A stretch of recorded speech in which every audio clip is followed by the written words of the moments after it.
نحمدہ و نصلی علی رسول الکریم بسم اللہ الرحمن الرحیم اللہم صلی علی محمد و علی آل محمد وبارک وسلم وسلم رب اشرح لی صدری ویسر لی امری واحلل عقدۃ من لسانی یفقہوا قولی۔ سامعین السلام علیکم۔ آج مجھے شرف حاصل ہو رہا ہے آپ صلی اللہ علیہ وآلہ وسلم کی شان مبارک بیان کرنے کا، جو اللہ تعالیٰ نے قرآن مجید کے اندر ارشاد پاک فرمائی ہے۔ ارشاد پاک کا مفہوم ہے ما کان محمد ابا احد من رجالکم ولکن رسول اللہ وخاتم النبیین، اور آپ صلی اللہ علیہ وآلہ وسلم تم میں سے کسی مرد کے باپ نہیں ہیں، لیکن اللہ کے رسول اور آخری نبی ہیں۔ تو یہ آیات پاک جو ہے سورہ احزاب کی مشہور آیت پاک ہے، آیت نمبر 40 کا ارشاد پاک کا مفہوم ہے۔ تو آپ صلی اللہ علیہ وسلم آخری نبی ہیں، اس بات پر پوری امت 1500 سال سے متفق ہے۔ اسی طرح سے سورہ توبہ کے اندر ارشاد پاک کا مفہوم ہے، آیات 40 کے اندر غالباً، اگر تم لوگوں نے آپ صلی اللہ علیہ وسلم کی مدد نہ کی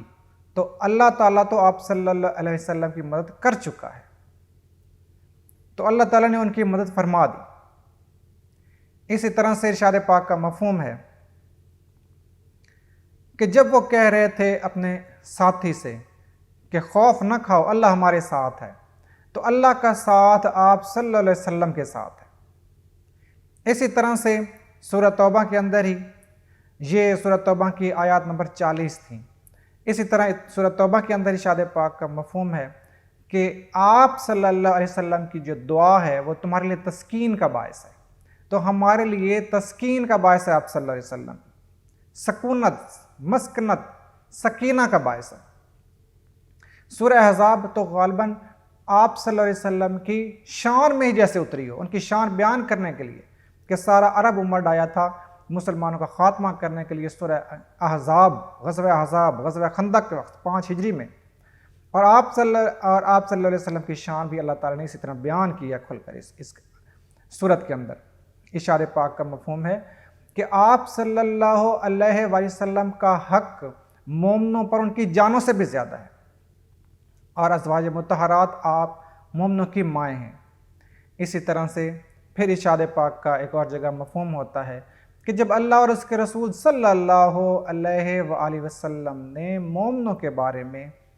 کوئی فیصلہ فرما دیا تو اب کسی شخص، کسی عورت کو کوئی حق نہیں، اختیار نہیں اس کے بارے میں بولنے کا، اور اگر کوئی نافرمانی کرتا ہے، معصیت کا اظہار کرتا ہے، تو پھر وہ کھلی گمراہی کے اندر ہے۔ تو اللہ اور اس کے رسول صلی اللہ علیہ وسلم کو جب اختیار ہے، بس اس کے اندر ہم سب نے مان لینا ہے۔ تو اسی طرح ارشاد پاک کا مفہوم ہے سورہ انفال کے اندر وَإِذْ رَمِيْتَ وَمَا رَمِيْتَ وَلَكِنَّ اللَّهَ رَمَى، کہ جب تم نے وہ کنکر پھینکے تھے تو وہ تم نے نہیں پھینکے تھے بلکہ اللہ نے پھینکے تھے۔ تو آپ صلی اللہ علیہ وسلم کا فعل اللہ نے اپنا فعل قرار دیا۔ اسی طرح سورہ فتح کے اندر آیت پاک 10 کے اندر ارشاد پاک کا غالباً مفہوم ہے کہ جب وہ بیٹھے تھے اور آپ سے بیعت کر رہے تھے تو پھر وہ آپ سے بیعت نہیں کر رہے تھے بلکہ اللہ سے بیعت کر رہے تھے۔ آپ کی بیعت کو اللہ تعالیٰ فرما رہے ہیں کہ میری بیعت ہے۔ تو صلح حدیبیہ کے مقام پر یہ غالباً ارشاد پاک کا مفہوم ہوا ہے۔ اسی طرح سے ارشاد پاک کا مفہوم ہے کہ ہمیں جو قبلہ ملا ہے نا، دیکھیں اسلام کے اندر، مذہب کے اندر، کسی بھی ہم مذہب کے طور پر بات کریں تو قبلہ جو ہے نا وہ سب سے بڑی نشانی ہوتا ہے اللہ تعالیٰ کی، کہ اس کی طرف آپ منہ کریں اور اس کی طرف اپنی عبادت کریں، اسے اللہ کا گھر سمجھیں، بیت اللہ سمجھیں۔ تو اللہ کی ذات تو سامنے نہیں ہوتی، نعوذ باللہ، وہ تو اللہ کی ذات تو ماورا ہے ہر تصور سے۔ اس کے بعد نشانی کے طور پر غالباً مفہوم ہے کہ وہ بیت اللہ دے دیے جاتا ہے۔ تو مسلمان جو ہے نا وہ قبلہ اول کی طرف منہ کر کے عبادت کرتے تھے،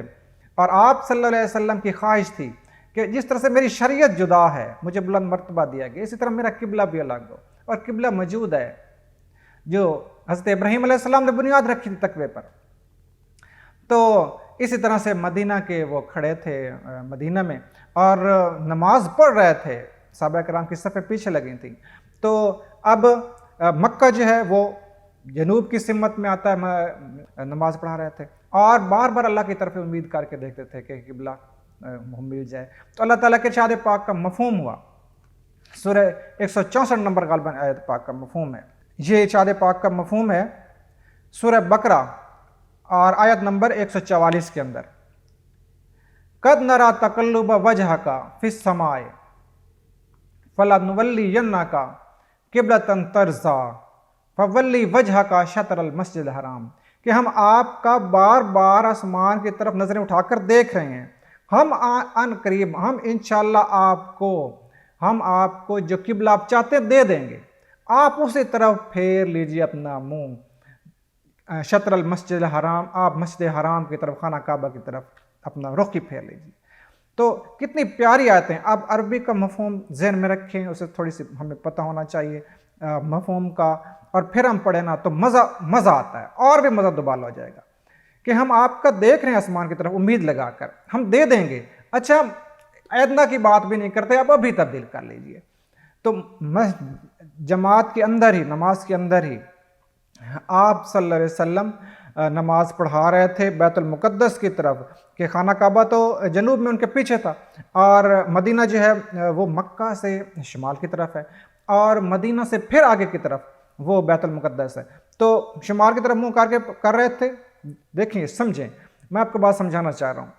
کہ مسلمان آپ صلی اللہ علیہ وسلم کے اقدام میں شمال کی طرف منہ کر کے نماز پڑھ رہے تھے بیت المقدس کی طرف، اللہ نے اجازت دے دی، آپ صلی اللہ علیہ وسلم نے شمال کی طرف سے رخ پھیرا اور جنوب کی طرف خانہ کعبہ کی طرف رخ کر لیا، تو صحابہ کرام کی صف سامنے آ گئی۔ اب صحابہ کرام یہاں سے چلے اور پیچھے کی طرف دوبارہ صف باندھ لی، ان کے پیچھے اب سب کا منہ جنوب کی طرف ہو گیا۔ اس مقام کو مسجد قبلتین کہتے ہیں۔ اللہ تعالیٰ نے قبلہ جو سب سے بڑا نشانی ہوتا ہے وہ بھی آپ صلی اللہ علیہ وسلم کی خواہش پر تبدیل کر دیا۔ اسی طرح سے سورہ آل عمران کی 164 نمبر جو آیات پاک کا مفہوم ہے کہ قد من اللہ علی المؤمنین اذ بعث فیہم رسول من انفسہم یتلو علیہم آیاتہ ویزکیہم ویعلمہم الکتاب والحکمہ وَإِن كَانُوا مِن قَبْلُ لَفِي ضَلَالٍ مُبِينٍ، کہ اللہ تعالیٰ نے ان میں سے رسول بھیجا۔ ارشاد پاک کا مفہوم ہے کہ اللہ نے مومنوں پر احسان کیا، یہ احسان جتایا کہ جب ان میں سے اللہ تعالیٰ نے ان میں ایک نبی نازل کیا جو ان کی آیتیں پڑھ کر سناتا ہے اور اللہ کی کتاب سناتا ہے، انہیں پاک کرتا ہے، تعلیم دیتا ہے۔ اور اس سے قبل تو وہ ضلال مبین، کھلی گمراہی میں تھے۔ اسی طرح کا مفہوم سورہ جمعہ کے اندر بھی ارشاد پاک کا مفہوم ہوتا ہے کہ اللہ تعالیٰ نے امیین میں یہ کتاب اس طرح بھیجی، رسول بھیجا جو تعلیم دیتا ہے، ان کو حکمت سکھاتا ہے۔ اس سے پہلے تو وہ کھلی گمراہی میں تھے۔ تو اللہ نے احسان کیا ہے، یہ آپ صلی اللہ علیہ وسلم کا وجود ہماری اللہ تعالیٰ کی طرف سے احسان ہے۔ اسی طرح سے ارشاد پاک کا مفہوم ہے کہ اگر یہ لوگ گناہ کر بیٹھے تھے، اپنی جانوں پر ظلم کر بیٹھے تھے، تو یہ آپ کے پاس آتے، اللہ سے استغفار کرتے، آپ بھی اللہ سے استغفار ان کے لیے کرتے، اللہ تعالیٰ ان کو بخش دیتا، بخشنے والا پاتے تواب الرحیم۔ تو یہ پاتے کہ اللہ تعالیٰ تو بڑے بخشش والا ہے۔ اسی طرح سے سورہ حجرات کے اندر غالباً ارشاد پاک کا مفہوم ہے کہ لا ترفعوا اصواتکم فوق صوت النبی، کہ آپ صلی اللہ علیہ وسلم کی آواز سے تمہاری آواز اونچی نہ ہو، اور ایسے آپ صلی اللہ علیہ وسلم کو زور سے نہ بلاؤ جیسے تم ایک دوسرے کو خود بلاتے ہو۔ ایسا نہ ہو کہ ان تحبط اعمالہم وانتم لا تشعرون، کہ ایسا نہ ہو کہ تمہارے اعمال بھی غارت چلے جائیں، ختم ہو جائیں، تحبط نیچے گر جائیں، قبولیت بھی نہ ہو، نہ مقبول ہو جائیں، تمہیں خبر بھی نہ ہو اور تمہیں خبر بھی نہیں ہوگی۔ تو دیکھیں سارے وہاں جو بیٹھے ہوتے تھے یقیناً بڑے اجر والے تھے، ٹھیک ہے، بڑی قربانیوں والے تھے، لیکن ان کے لیے تنبیہ کہ آپ صلی اللہ علیہ وسلم کا ادب نہیں کیا جائے گا۔ آواز سے اگر بلند ہو گئی، صرف آواز ہی بلند ہو گئی، تو ان کے سارے پچھلے اعمال یہ ختم ہو جائیں گے۔ تو اللہ تعالیٰ نے کتنی ہمارے نبی صلی اللہ علیہ وسلم کی شان مبارک بتائی ہے۔ اللہ ہمیں عمل کرنے کی توفیق عطا فرمائے۔